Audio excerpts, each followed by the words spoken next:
ये सॉल्यूशन का 5th video है जिसमें आज हम लोग ऑस्मोटिक प्रेशर और वेंट ऑफ फैक्टर के बारे में पढ़ेंगे। तो सबसे पहले देखते हैं ऑस्मोटिक प्रेशर किसको कहते हैं। और ऑस्मोटिक प्रेशर को जानने के लिए हम लोग को सबसे पहले पता होना चाहिए ऑस्मोसिस। देखिए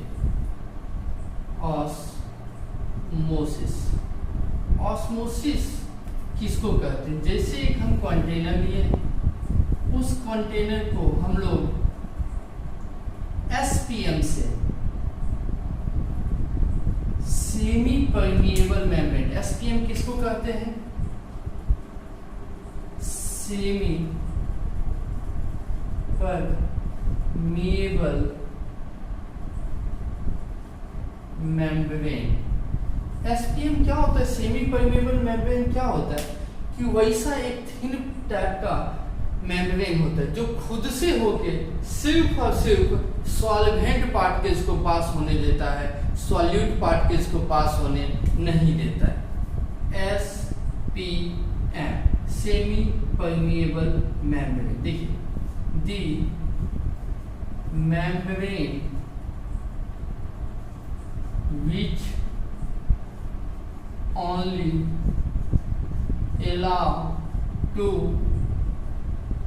pass solvent through them। खुद से होके सिर्फ और सिर्फ किसको पास होने देता है, सॉल्वेंट को, सॉल्यूट को पास होने नहीं देता है। क्यों? क्योंकि अगर साइज का बात किया जाए तो सॉल्यूशन में दो चीज प्रेजेंट होता है। क्या क्या? एक सॉल्यूट और दूसरा सॉल्वेंट। सॉल्यूट किसको कहते हैं, जो लेस अमाउंट में प्रेजेंट हो, सॉल्वेंट जो मोर अमाउंट में प्रेजेंट हो। लेकिन लेस अमाउंट में प्रेजेंट है, लेकिन इसका जो साइज होता है विथ रिस्पेक्ट टू सॉल्वेंट वो बड़ा होता है। इसका जो साइज होता है विथ रिस्पेक्ट टू सॉल्यूट वो छोटा होता है। अब इसके बीच में एकदम एसपीएम के बीच में जो पोर्स होता है उसका साइज बहुत ही छोटा है, तो वो क्या करता है, सिर्फ और सिर्फ सॉल्वेंट को तो पास होने देता है लेकिन सॉल्यूट को पास होने नहीं देता है। इसका बहुत सारा हम लोग एग्जांपल रियल लाइफ में भी देख सकते हैं। जैसे अगर एसपीएम का बात करें तो ये दो टाइप का होता है, एक नेचुरल होता है और दूसरा आर्टिफिशियल होता है। अगर नेचुरल का बात करें, जैसे अंडा वगैरह देखे होंगे तो उसके ऊपर से जैसे छीलते हैं तो एक लेयर रहता है, वो लेयर जो होता है वो सेमी परमिएबल मेम्ब्रेन का ही लेयर होता है। तो इसको हम लोग बोल सकते हैं ये क्या होता है, सेल मेम्ब्रेन।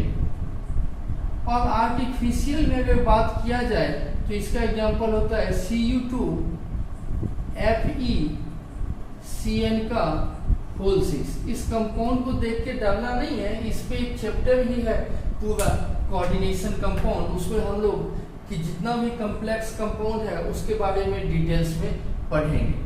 अब देखिए ऑस्मोसिस किसको कहते हैं।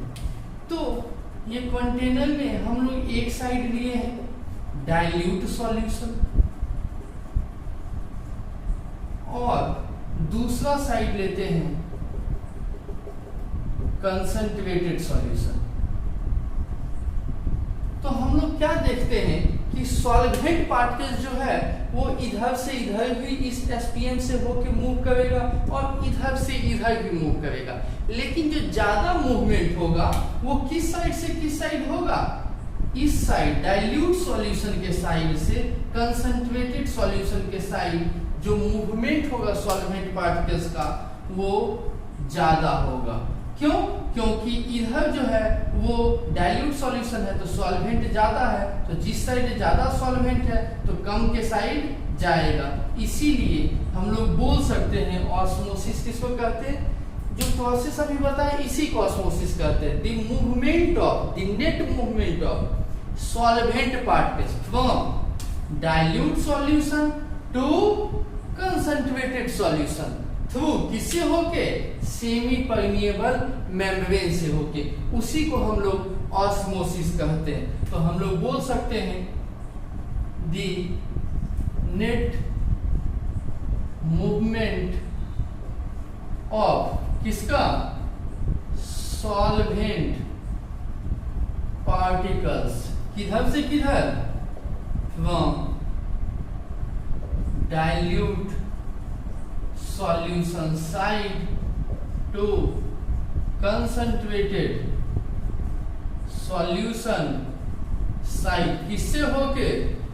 थ्रू SPM, और इसी को हम लोग क्या कहते हैं? Known as osmosis. अब देखिए एक वर्ड है क्या कि osmotic pressure, osmotic pressure.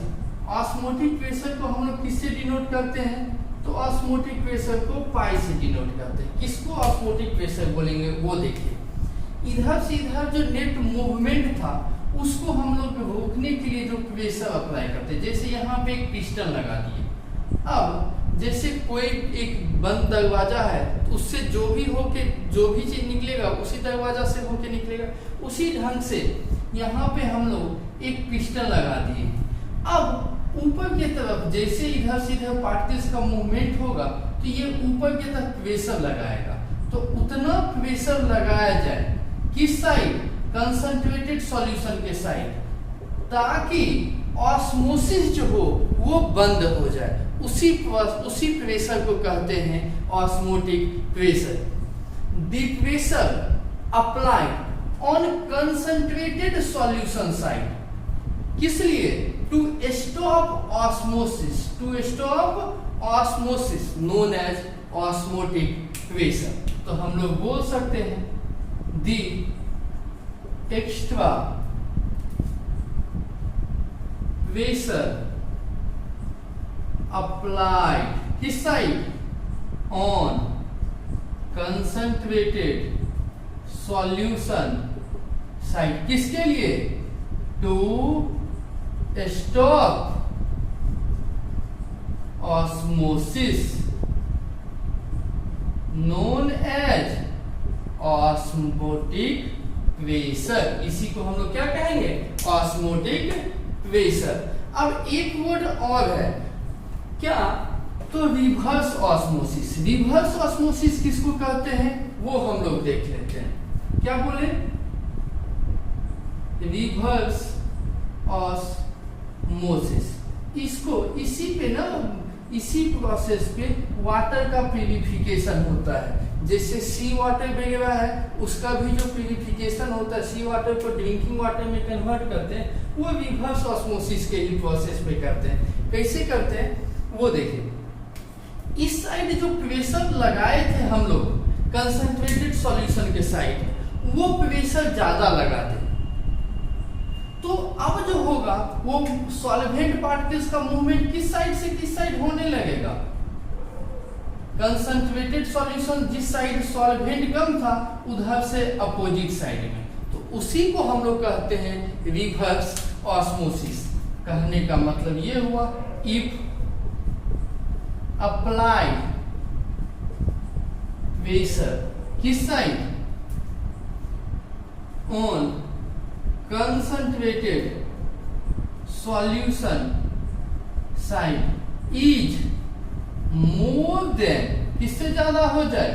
Osmotic pressure, more than osmotic pressure.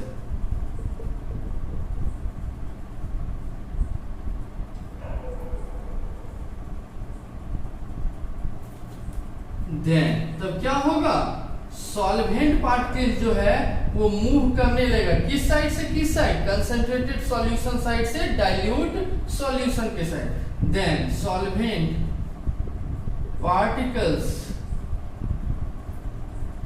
start flowing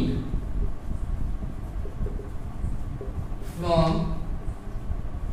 concentrated solution side to dilute solution side, किससे होके? Through semi permeable membrane. इसी को हम लोग क्या कहते हैं? Known as reverse osmosis. फिर से समझ लीजिए, अगर ऑस्मोटिक प्रेशर से ज्यादा प्रेशर अप्लाई कर दे, किस साइड, कंसंट्रेटेड सॉल्यूशन के साइड, तब मूवमेंट होने लगेगा सॉल्वेंट पार्टिकल्स का कंसंट्रेटेड सॉल्यूशन साइड से डाइल्यूट सॉल्यूशन के साइड, किसके थ्रू होके, सेमी परमेबल मेम्ब्रेन के थ्रू होके, उसी को हम लोग कहते हैं रिवर्स ऑस्मोसिस। और इस प्रोसेस से क्या होता है, सी वाटर का प्यूरिफिकेशन होता है, किसका, सी वाटर का। सी वाटर से क्या बनता है, ड्रिंकिंग वाटर। अब देखिए हम लोग इसका एक्सप्रेशन पढ़ते हैं, किसका, ऑस्मोटिक प्रेशर का। एक्सपेरिमेंटली ये देखा गया है कि ऑस्मोटिक प्रेशर जो होता है वो कंसंट्रेशन के डायरेक्टली प्रोपोर्शनल होता है, और ऑस्मोटिक प्रेशर टेम्परेचर के डायरेक्टली प्रोपोर्शनल होता है। दो चीज क्या क्या बोले कि ऑस्मोटिक प्रेशर जो होता है वो डायरेक्टली प्रोपोर्शनल टू कंसंट्रेशन होता है, कैसे देखा गया है, एक्सपेरिमेंटली। और दूसरा चीज क्या देखा गया है कि ऑस्मोटिक प्रेशर जो होता है वो डायरेक्टली प्रोपोर्शनल होता है टेम्परेचर के। और लेकिन टेम्परेचर कैसा होना चाहिए, एब्सोल्यूट टेम्परेचर, मतलब टेम्परेचर इन केल्विन में। और कंसंट्रेशन टर्म के जगह पे हम लोग यूज करते हैं मोलरिटी। क्या यूज करेंगे, मोले कैपिटल है, मतलब मोलरिटी। ये एक्सपेरिमेंटली देखा गया है। तो हम लोग बोल सकते हैं from equation 1 and 2 we get, क्या गेट करेंगे भाई, तो pi is directly proportional to ct। अब जब भी डायरेक्टली प्रोपोर्शनल का साइन हटता है तो कुछ ना कुछ कांस्टेंट लगता है, तो यहाँ पे जो कांस्टेंट लगता है वो कैपिटल आर से डिनोट करते हैं उसको, इंटू ct। और इस r को हम लोग बोलते हैं सॉल्यूशन कांस्टेंट। ये पाई क्या है, तो पाई है ऑस्मोटिक प्रेशर। ये C क्या है, C है कंसंट्रेशन जो कि मोलरिटी के तरह हम लोग यूज करेंगे। और T क्या है, टेम्परेचर। टेम्परेचर किस चीज में यूज करेंगे, केल्विन में। अगर इसको फिर लेना चाहते हैं तो ये बोल सकते हैं, जैसे पढ़े होंगे क्या, PV इक्वल टू nRT पढ़े हैं। अब देखिए कैसे ये आया है, तो ये जो है पाई क्या है, ऑस्मोटिक प्रेशर, ये टाइप का प्रेशर है। ये C क्या है, तो C है मोलरिटी। मोलरिटी क्या होता है, number of moles by volume of solution in किसी में, लीटर में। अब देखिए R क्या है, तो एक्चुअल में R का जो वैल्यू होता है ना यहाँ पे वो सेम होता है किसके तरह, यूनिवर्सल गैस कांस्टेंट के तरह। दैट मींस जो हम लोग PV इक्वल टू nRT पढ़े हैं उसी के तरह। अब T क्या है, टेम्परेचर। तो अब देखिए ये नंबर ऑफ मोल्स को हम लोग N से डिनोट कर सकते हैं और वॉल्यूम को किससे डिनोट कर सकते हैं, V से। तो हम लोग बोल सकते हैं PV इक्वल टू nRT। समझ में आया, यही। और ये जो है पाई इक्वल टू RCT, या इसी को बोला जाता है नॉर्मली यूज जो लैंग्वेज में करते हैं वो पाई इक्वल टू CRT बोलते हैं। अब देखिए जो इंपॉर्टेंट टर्म है वो समझिए कि ये जो R का वैल्यू है जिसको हम लोग सॉल्यूशन कांस्टेंट बोले हैं, उसका वैल्यू हमेशा यूनिवर्सल गैस कांस्टेंट की तरह करते हैं। कहने का मतलब ये हुआ कि अगर आपसे इस R का वैल्यू कभी भी क्वेश्चन में दिया हुआ नहीं रहेगा, खुद से यूज करना होगा। तो वैल्यू ऑफ R जो होगा वो देखिए क्या होगा। एक तो R का वैल्यू यूज करेंगे, R equal to 0.0821 ATM litre per mole पर केल्विन, ATM में जब प्रेशर दिया हुआ। दूसरा R का जो वैल्यू यूज करेंगे वो हम लोग ये भी कर सकते हैं 8.314 जूल पर मोल पर केल्विन। अब ध्यान दीजिएगा कि 1 ATM इक्वल टू होता है 1.01 बार। इसी को हम लोग बोल सकते हैं 1.01 इंटू 10⁵ पास्कल। इसी को हम लोग बोल सकते हैं, अब देखिए ये भी बोल सकते हैं 1 बार equal to 0.987 ATM। 1 ATM equal to होता है 760 mm ऑफ Hg, और mm ऑफ Hg को ही हम लोग टॉर्क कहते हैं। तो 1 ATM इक्वल टू 760 टॉर्क भी बोल सकते हैं। ये सब जो यूनिट है वो यू जाएगा। तो ध्यान रखिएगा आर का जो वैल्यू होता है वो कितना होता है 0.0821 ATM लीटर पर मोल पर केल्विन, और दूसरा जो वैल्यू है आर इक्वल टू 8.314 जूल पर मोल पर केल्विन। ये ज्यादा यूज आएगा, और जो दूसरा यूज होगा वो हम बीच में बताते जाएंगे। तो मेन जो फॉर्मूला है वो हम लोगों का क्या है, पाई इक्वल टू CRT। पाई जो है वो ऑस्मोटिक प्रेशर है, सी जो है ये मोलैरिटी है, आर जो है वो यूनिवर्सल गैस कांस्टेंट है, और टी जो है वो टेम्परेचर है। जो टेम्परेचर को लेना है वो केल्विन में लेना है। यूनिवर्सल गैस कांस्टेंट यहाँ पे एक्चुअल में बोलेंगे नहीं, एक्चुअल में बोलेंगे सॉल्यूशन कांस्टेंट, जिसका वैल्यू होता है यूनिवर्सल गैस कांस्टेंट के इक्वल। कुछ और टर्म है जो कि यूज आता है इस चैप्टर के दौरान। एक होता है आइसोटोनिक सॉल्यूशन। आइसोटोनिक सॉल्यूशन किसको कहते हैं, the solution having same osmotic pressure at constant temperature known as isotonic solution. वैसा सॉल्यूशन जिसका ऑस्मोटिक प्रेशर का वैल्यू दैट मींस पाई का वैल्यू क्या हो, सेम हो, और टेम्परेचर क्या हो, कांस्टेंट हो। जैसे दो अलग अलग सॉल्यूशन है, एक है पाई1 इक्वल टू C1R_T1 और दूसरा क्या है पाई2 इक्वल टू C2R_T2।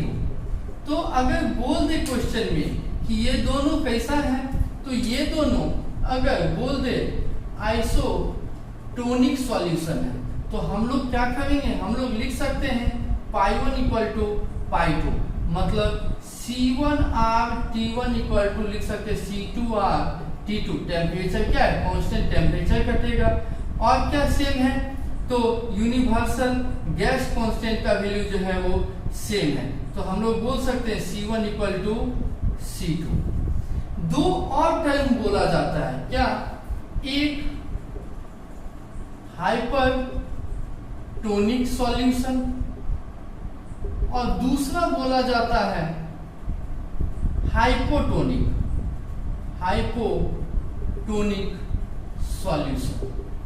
देखिए जैसे हम लोग लेते हैं एक सॉल्यूशन का एक्सपेरिमेंटली ये देखा गया है, जैसे पाई यूरिया और पाई ग्लूकोज अगर सेम वाटर में डाले हैं, सेम सॉल्वेंट है, तो देखा ये गया है, और सेम अमाउंट में जब यूरिया को भी डाले हैं ग्लूकोज को भी डाले हैं, तो देखा ये गया है कि जो ऑस्मोटिक प्रेशर का वैल्यू होता है वो यूरिया का ज्यादा होता है विथ रिस्पेक्ट टू ग्लूकोज। तो इस दोनों के कंपैरिजन में हम लोग बोल सकते हैं हाइपर वर्ड का मतलब क्या होता है, मोर, और हाइपो का मतलब क्या होता है, लेस। तो इस सॉल्यूशन को, यूरिया वाला जो सॉल्यूशन है, इसको हम लोग बोल सकते हैं हाइपरटोनिक सॉल्यूशन, और इसको बोल सकते हैं हाइपोटोनिक सॉल्यूशन। तो कहने का मतलब ये हुआ the solution having more osmotic pressure, that means having more the value of pi, तो उसी को हम लोग क्या बोलेंगे हाइपरटोनिक सॉल्यूशन, और the solution having less osmotic pressure, that is pi, तो उसी को हम लोग बोलेंगे हाइपोटोनिक सॉल्यूशन। अब देखिए हम लोग चार टाइप का कॉलिगेटिव प्रॉपर्टी यहाँ पे पढ़े हैं। चारों टाइप में देखिए क्या क्या हम लोग पढ़े हैं वो समझते हैं, और उसके बाद हम लोग वेंट ऑफ फैक्टर पढ़ेंगे। तो हम लोग जो पढ़े हैं वो सबसे पहला पढ़े हैं relative loading of vapour pressure. क्या? P nought minus P S by P nought equal to mole fraction of solute, जिसको हम लोग relative loading of vapour pressure कहे थे। दूसरा हम लोग पढ़े हैं elevation in boiling point, del TB equal to KB into molality. तीसरा हम लोग पढ़े हैं depression in freezing point, delta TF equal to KF into molality. और फोर्थ हम लोग जो पढ़े हैं अभी जस्ट वो क्या? Osmotic pressure, pi equal to CRT। और इस पे जो न्यूमेरिकल बना है उसमें ध्यान दिए होंगे कि जो भी सॉल्यूट लिए हैं वो कैसा सॉल्यूट लिए थे? नॉन इलेक्ट्रोलाइट लिए थे, जो पार्शियली या कंप्लीटली टूट नहीं सकता है। जैसे हम लोग सॉल्यूट जो लिए थे वो यूरिया लिए थे, क्या? CONH2 का होल 2। और दूसरा क्या लेते थे?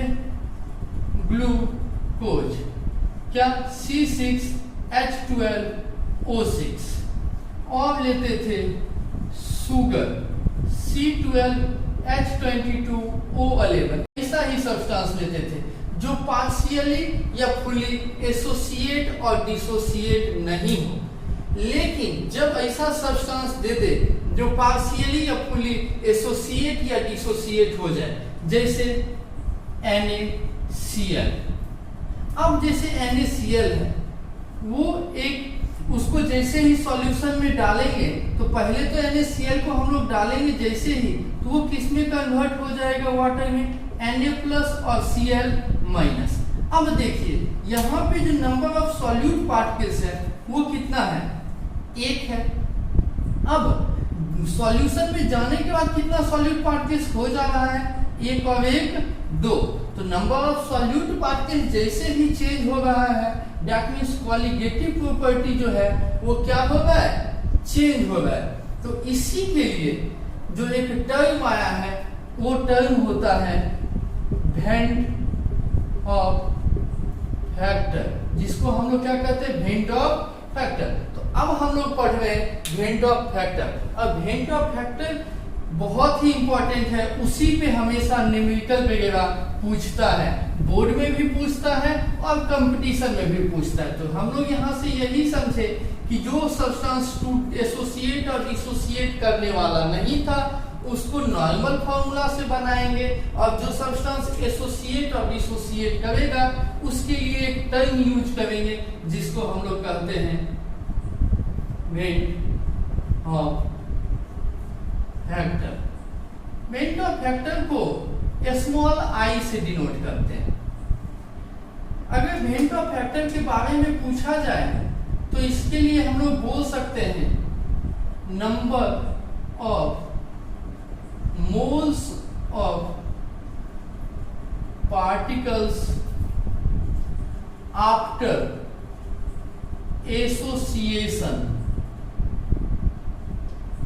or dissociation। मतलब जितना नंबर ऑफ पार्टिकल्स डिसोसिएशन या एसोसिएशन के बाद हुआ by number of moles of particles before association और dissociation, जितना initial number of moles of particles था। कहने का मतलब क्या हुआ कि जैसे हम लोग डिसोसिएशन का केस पहले समझाते हैं। इन केस ऑफ डिसोसिएशन, देखिए डिसोसिएशन के केस में क्या हुआ, जैसे हम लोग NaCl लेते हैं तो NaCl किस में डिसोसिएट हुआ? Na plus Cl minus. तो देखिए बिफोर डिसोसिएशन से पहले ये 1 नंबर ऑफ मोल्स है और ये 0 अभी टूटा नहीं है, लेकिन आफ्टर डिसोसिएशन ये क्या हुआ, टूटने के बाद 1 और 1 2 में कन्वर्ट हुआ। वैसे ही अगर एसोसिएशन का बात किया जाए, इन केस ऑफ एसोसिएशन के केस में देखिए क्या होता है। जैसे हम लोग लेते हैं CH3COOH, इसको जैसे ही बेंजीन में डालते हैं तो ये डायमर फॉर्म करता है। दैट मीन्स CH3COOH का होल 2 किस में डाले हैं? बेंजीन में। देखिए कैसे डायमर फॉर्म करता है वो समझ लीजिए। ये है तो इसका 2 मोल लेना पड़ेगा। ये है CH3, इस साइड है डबल बॉन्ड OH, और दूसरा जो है वो देखिए CH3OH। यहां पे क्या होता है, एक बॉन्डिंग बनता है हाइड्रोजन बॉन्ड। अब कब? जब इसको बेंजीन में डालते हैं तब। तो उस कारण से क्या होता है, ये डायमर फॉर्म कर लेता है। अभी यहाँ पे नंबर ऑफ कॉलिगेटिव प्रॉपर्टी का बात करें तो नंबर ऑफ कॉलिगेटिव प्रॉपर्टी कितना है? 2 पार्टिकल्स लिए हैं। अब यहाँ पे कॉलिगेटिव प्रॉपर्टी कितना हो गया? कितना है नंबर ऑफ सॉलिड पार्टिकल्स? 1। घट रहा है ना, एक ही मॉलिक्यूल्स फॉर्म कर गया ना। उसी ढंग से अगर यहाँ पे देखते हैं तो पहले लिए थे एक कॉलिगेटिव प्रॉपर्टी, पहले क्या है? 1। अब कितना कॉलिगेटिव प्रॉपर्टी हो जा रहा है? 1 1 2।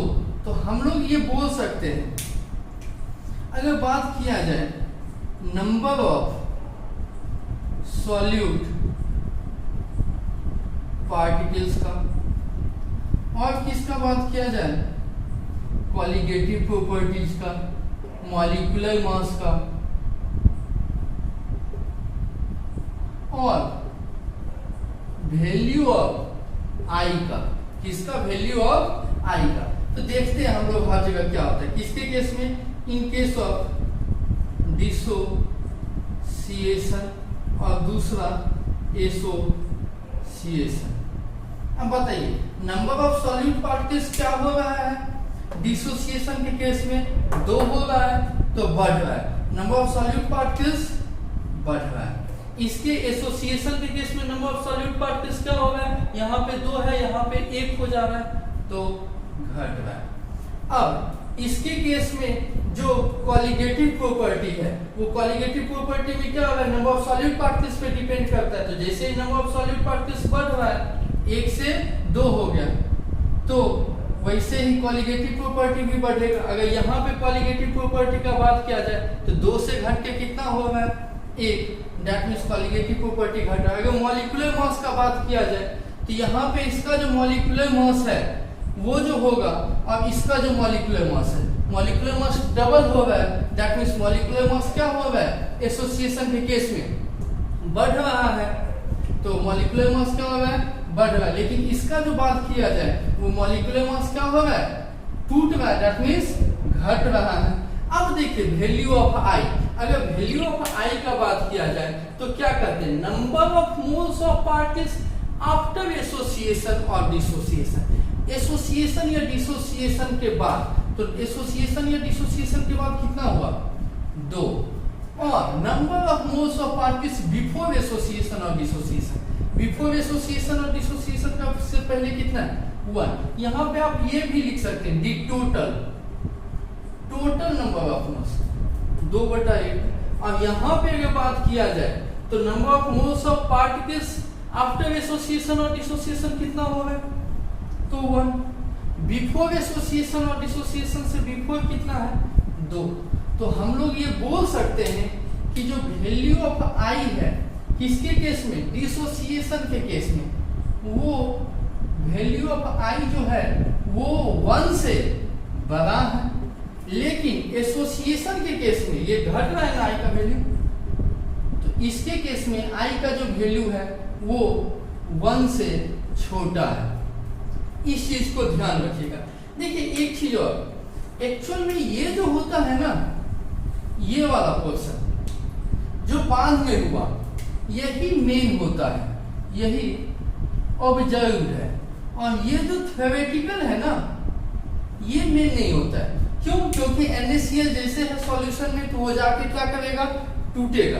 तो इसीलिए I को इस ढंग से भी डिफाइन किया जा सकता है कि I इक्वल टू क्या बोल सकते हैं, ये देखिए, ये ऑब्जर्व्ड है ना, तो बोल सकते हैं ऑब्जर्व्ड क्वालिटेटिव प्रॉपर्टीज बाय, ये जो है थ्योरेटिकल है, इसी को हम लोग बोलते हैं कैलकुलेटेड क्वालिटेटिव प्रॉपर्टीज। ये जो फॉर्मूला है वो कहां से आया है, इसी से आया है। एसोसिएशन और डिसोसिएशन से क्या है, आफ्टर क्या हो गए, उसके बाद ये क्या है, पहले। तो कैलकुलेटेड क्वालिटेटिव प्रॉपर्टीज, कैलकुलेटेड जगह पे हम लोग कहीं कहीं यूज करते हैं, या नॉर्मल क्वालिटेटिव प्रॉपर्टी, और ऑब्जर्व्ड के ही जगह पे यूज करते हैं एक्सपेरिमेंटल क्वालिटेटिव प्रॉपर्टीज। अब आप लोग एक चीज और बताइए, क्वालिटेटिव प्रॉपर्टी और मॉलिक्यूलर मास में रिलेशन। तो साफ साफ देख रहे हैं कि क्वालिटेटिव प्रॉपर्टी जो है वो इनवर्सली प्रोपोर्शनल है, किससे, तो मॉलिक्यूलर मास से। तो हम लोग बोल सकते हैं क्वालिटेटिव प्रॉपर्टी इज, देखिए ये बढ़ रहा है, मॉलिक्यूलर मास घट रहा है, qualitative property is inversely proportional to molecular mass. तो इससे हम लोग ये भी बोल सकते हैं I इक्वल टू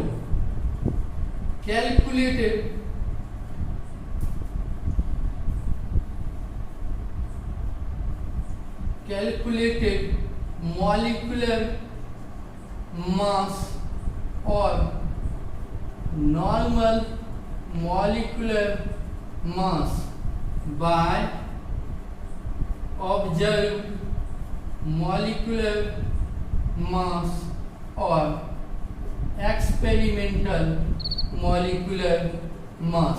अगर इसका डिफिनीशन का बात किया जाए, किसका, वेंट ऑफ फैक्टर का, तो हम लोग वेंट ऑफ फैक्टर के डिफिनीशन में बोल सकते हैं it is the ratio of observed qualitative property to calculated qualitative property. Van't Hoff factor क्या है, एक रेशियो है, किसका किसका, ऑब्जर्व्ड क्वालिटेटिव प्रॉपर्टीज का, और दूसरा क्या है, कैलकुलेटेड क्वालिटेटिव प्रॉपर्टी।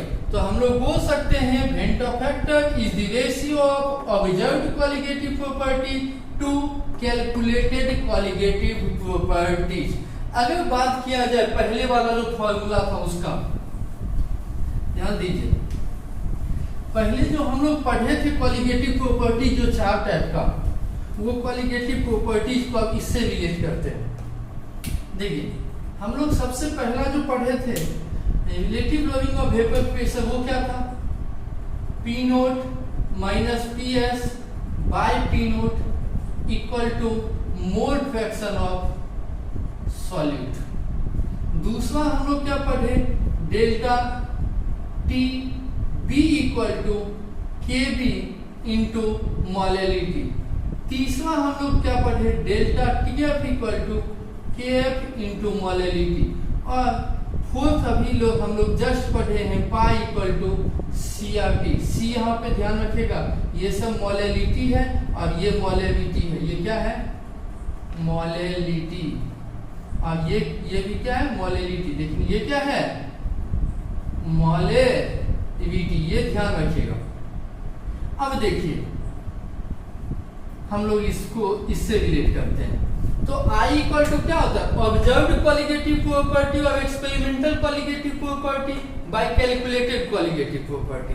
जो मेन जो होता है ना एक्चुअल वाला, एसोसिएशन और डिसोसिएशन के केस में, इन केस ऑफ एसोसिएशन या डिसोसिएशन के केस में जो मेन हम लोग निकालते हैं वो क्या निकालते हैं, एक्सपेरिमेंटल क्वालिटेटिव प्रॉपर्टी या ऑब्जर्व्ड क्वालिटेटिव प्रॉपर्टी। तो ये जो वैल्यू है, इस वैल्यू में तो ये जो निकला है वो पहले से क्या है, तो ये जो पहले से निकला है ये है हम लोगों का कैलकुलेटेड कॉलिगेटिव प्रॉपर्टी। तो एक्सपेरिमेंटल कॉलिगेटिव प्रॉपर्टीज, या हम लोग इसी को दूसरा बोल सकते हैं ऑब्जर्व्ड कॉलिगेटिव प्रॉपर्टीज को निकालने के लिए हम लोग जो कैलकुलेटेड कॉलिगेटिव प्रॉपर्टीज है उसको किससे मल्टीप्लाई करेंगे, वेंट ऑफ फैक्टर से। किससे मल्टीप्लाई करेंगे, वेंट ऑफ फैक्टर से। और कुछ नहीं करना है। एक चीज और ध्यान रखना है, फॉर किसके लिए, कंप्लीट, वो हम लोग जस्ट पूरा डिटेल्स में पढ़ लेते हैं, एक साथ ही पढ़ लेते हैं। चलिए, तो हम लोग अब जो टॉपिक देंगे वो क्या टॉपिक देंगे, in case of dissociation of solid particles. किसका case, in case of dissociation. किसका डिसोसिएशन, तो डिसोसिएशन ऑफ सॉल्यूट पार्टिकल्स। बहुत इंपॉर्टेंट है, ध्यान दीजिए। अब देखिए सॉल्यूट पार्टिकल्स, मान लेते हैं कि एक सॉल्यूट पार्टिकल्स है, क्या, AX/BY। जैसे यहां पे हम लिख लेते हैं Al2O3। तो इसको कैसे हम लोग डिस्ट्रीब्यूट करेंगे, तो यहां पे ये आएगा ना 2Al पे 3 प्लस 3O पे 2 माइनस, ऐसे ही टूटेगा। तो उसी ढंग से इसको भी अगर हम लोग तोड़े तो यहाँ पे क्या है, देखिए ये जो Al है वो नंबर, ये जो 2 दिखा हुआ है क्या दिखा रहा है, नंबर ऑफ Al एटम। तो ये जो X दिखाएगा वो नंबर ऑफ A एटम दिखाएगा।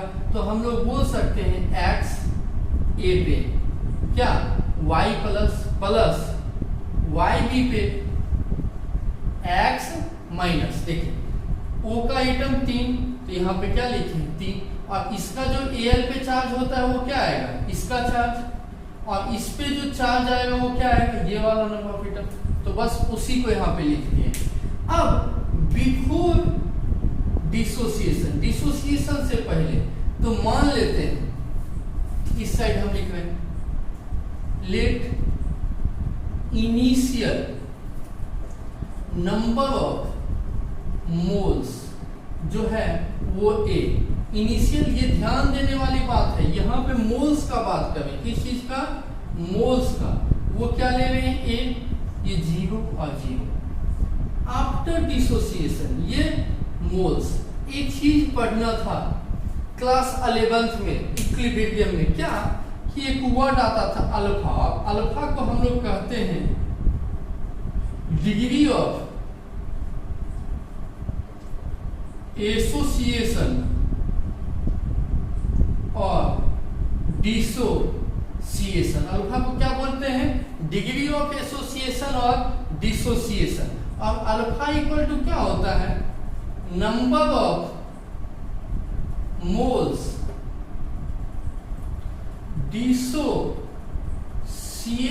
और associate bye initial number of moles. इस चीज को ध्यान देने वाली बात है। अल्फा क्या है, डिग्री ऑफ डिसोसिएशन या डिग्री ऑफ एसोसिएशन से डिनोट करते हैं अल्फा को। अब देखिए अल्फा जो है वो होता क्या है, नंबर ऑफ मोल्स डिसोसिएट और एसोसिएट। ये 11th में पढ़ना था, उसको उसके फार्मूला को हम यहाँ पे बता रहे हैं। नंबर ऑफ मोल्स डिसोसिएट या एसोसिएट जो कर रहे हैं उतना by initial number of moles. तो हम लोग number of moles dissociate equal to लिख सकते हैं alpha into initial number of moles, alpha into initial number of moles. तो यहाँ पे कितना मोल घटेगा, A minus alpha into initial number of moles. और इनिशियल नंबर ऑफ मोल्स हम लोग क्या लिए हैं, A माइनस A अल्फा। और बनेगा कितना, तो जो है A अल्फा। अब इसके आगे में जो कॉफिशिएंट का उतना मोल्स यहाँ पे बनेगा, उतना ही मोल्स यहाँ पे बनेगा। इसके आगे में कॉफिशिएंट x है और इसके आगे में y। तो ये x नंबर ऑफ मोल्स और ये y नंबर ऑफ मोल्स। अगर हम लोग टोटल मोल्स का बात करें, किसका, टोटल मोल्स का, तो यहाँ पे आया है A और यहाँ पे टोटल मोल्स क्या है, ए, देखिए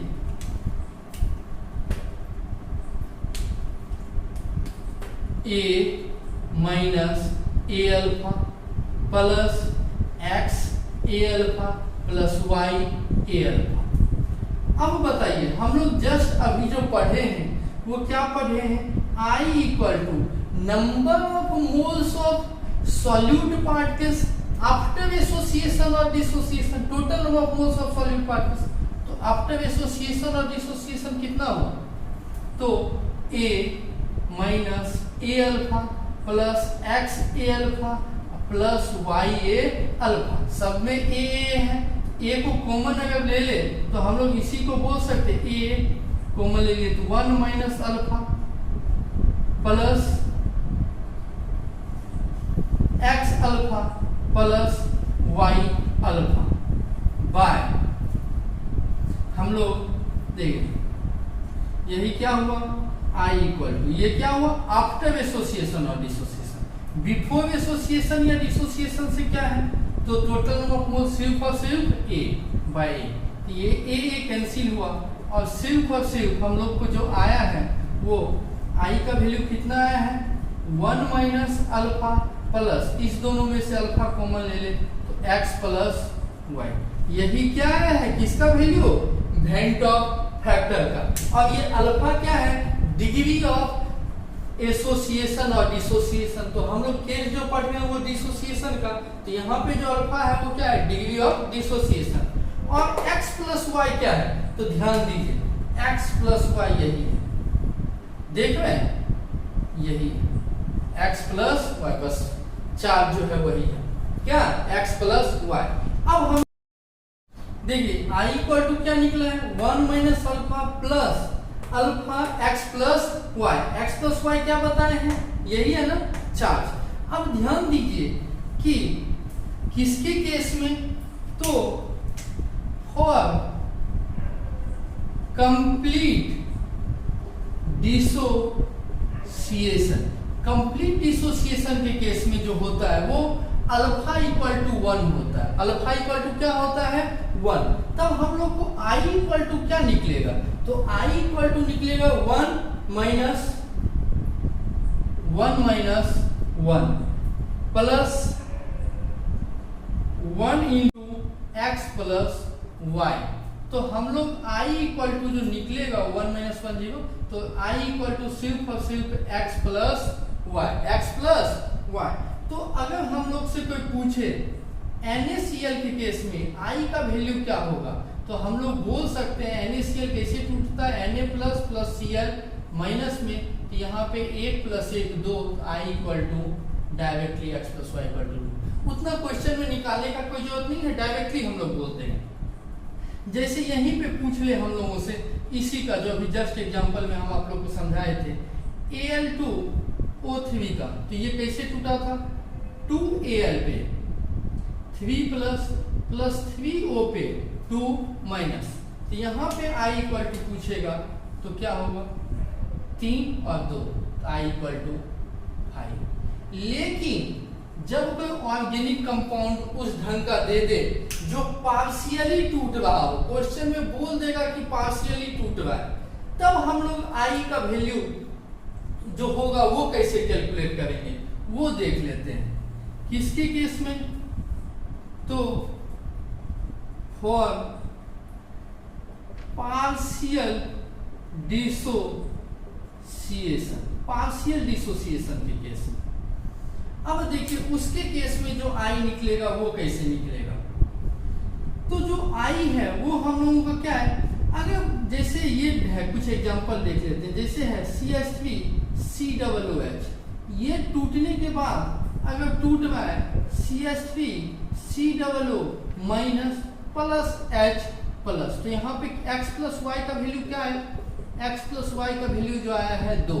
तो इसके केस में कैसे निकलेगा, तो इसके लिए I का जो वैल्यू होगा वो क्या होगा, 1 minus alpha plus alpha x plus y का वैल्यू 2, तो यहाँ पे लिख दे 2 अल्फा।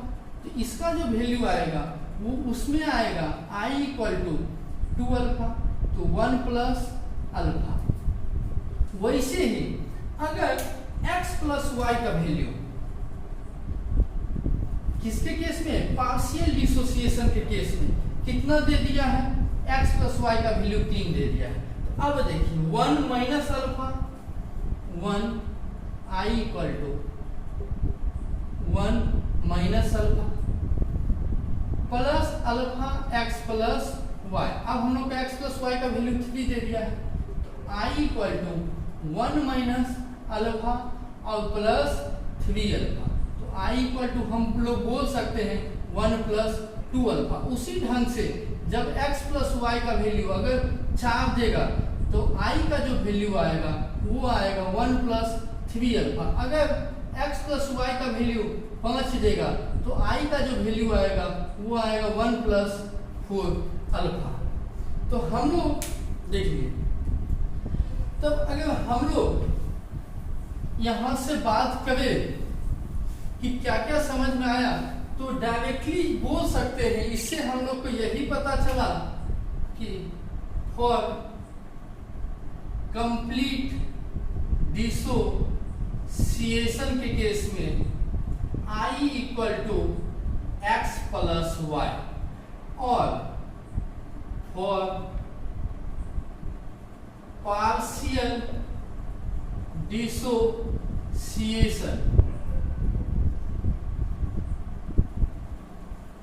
के केस में i equal to 1 minus alpha plus alpha x plus Y.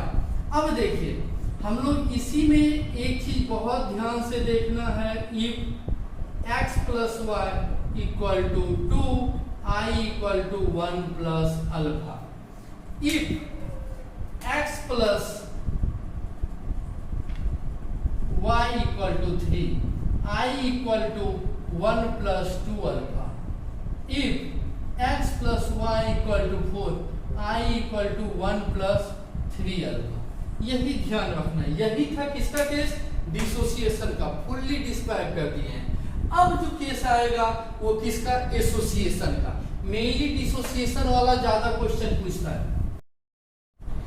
ये जो एसोसिएशन का कॉन्सेप्ट है वो सेम जैसे डिसोसिएशन का कॉन्सेप्ट है वैसे ही है। देखिए जैसे हम लोग पीछे अभी जस्ट देखे थे कि इसको जब बेंजीन में डालते हैं तो ये डायमर फॉर्म करता है, दैट मीन्स CH3COOH का होल ट्वाइस। तो हम लोग बोल सकते हैं वैसे ही कि अगर n नंबर ऑफ मोल्स जो है वो A का है वो किस में कन्वर्ट होगा, AN में। तो बिफोर एसोसिएशन जो मोल्स लिए हैं वो A लिए हैं और ये 0। आफ्टर एसोसिएशन जो मोल्स है उसमें क्या घटेगा, A माइनस A अल्फा, और यहाँ पे जो बनेगा वो क्या बनेगा, A अल्फा। बस इतना ध्यान रखना है कि चूंकि इसके कोएफिशिएंट में n है इसको डिवाइड किससे करना पड़ेगा, n से। तो अगर टोटल नंबर ऑफ मोल्स का बात किया जाए, टोटल मोल्स का बात किया जाए तो A यहाँ पे क्या होगा, A minus A alpha plus A alpha by n। तो इसी को हम लोग बोल सकते हैं कि A कॉमन लिए हैं तो 1 minus alpha plus alpha by n। तो वेंट ऑफ फैक्टर के डिफिनीशन से ही हम लोग को पता है, आफ्टर एसोसिएशन और डिसोसिएशन ऊपर में लिखते हैं A minus 1 minus alpha plus alpha by initial number mole, that means before association और डिसोसिएशन। तो उसके केस में A कैंसिल होगा, I का वैल्यू क्या है 1 minus alpha plus alpha by n। अब ध्यान दीजिए किस केस में, फॉर कंप्लीट क्या, एसोसिएशन। कंप्लीट एसोसिएशन के केस में क्या होगा, इफ अगर n का वैल्यू 2 है तो I इक्वल टू क्या होगा, आप देखिए, सॉरी, कंप्लीट एसोसिएशन के केस में अल्फा का वैल्यू क्या लेते हैं 1। अब अल्फा का वैल्यू जैसे ही 1 लिए हैं तो हम लोग बोल सकते हैं I इक्वल टू क्या बोल सकते हैं 1 माइनस 1, ये कैंसिल 1 बाय n। तो ये हमेशा I इक्वल टू होता है 1 बाय n। तो इफ n इक्वल टू 2 तो I equal to 1 by 2। If n equal to 3 तो I इक्वल टू 1/3। बस इसमें ध्यान रखना है 1/, लेकिन इसमें यहाँ से क्वेश्चन नहीं पूछता है। इसके केस में डायमंड का क्वेश्चन पूछता है for partial association, for partial association. इस केस में क्या होगा, अगर n का वैल्यू 2 डायमंड है तो देखिए I का जो वैल्यू होगा यहाँ पे n के जगह पे आप 2 पुट कीजिए तो ये आएगा 1 माइनस अल्फा बाय 2। अगर n का वैल्यू 2 पुट करेंगे प्राइमर के केस में तो I इक्वल टू आएगा 1 माइनस 2 अल्फा बाय 3। अगर n का वैल्यू 3 पुट करेंगे तो I इक्वल टू आएगा यहाँ पे 3 पुट किए थे, अगर 4 पुट करेंगे तो ये आएगा 1 माइनस 3 अल्फा बाय 4। अब जो हम लोग नेक्स्ट चैप्टर पढ़ेंगे वो इलेक्ट्रोकेमिस्ट्री पढ़ेंगे। यहीं तक था ये सॉल्यूशन। नेक्स्ट एक वीडियो और सॉल्यूशन पे लाएंगे जिसमें हम लोग इस सब पे जितना भी पढ़े हैं सब पे न्यूमेरिकल बेस्ड क्वेश्चन देखेंगे और वैसा क्वेश्चन देखेंगे जो बोर्ड में पूछा जाता है। उसके लिए एक अलग से वीडियो लाएंगे, लेकिन जो नेक्स्ट वीडियो आएगा वो इलेक्ट्रोकेमिस्ट्री का आएगा। Thank you.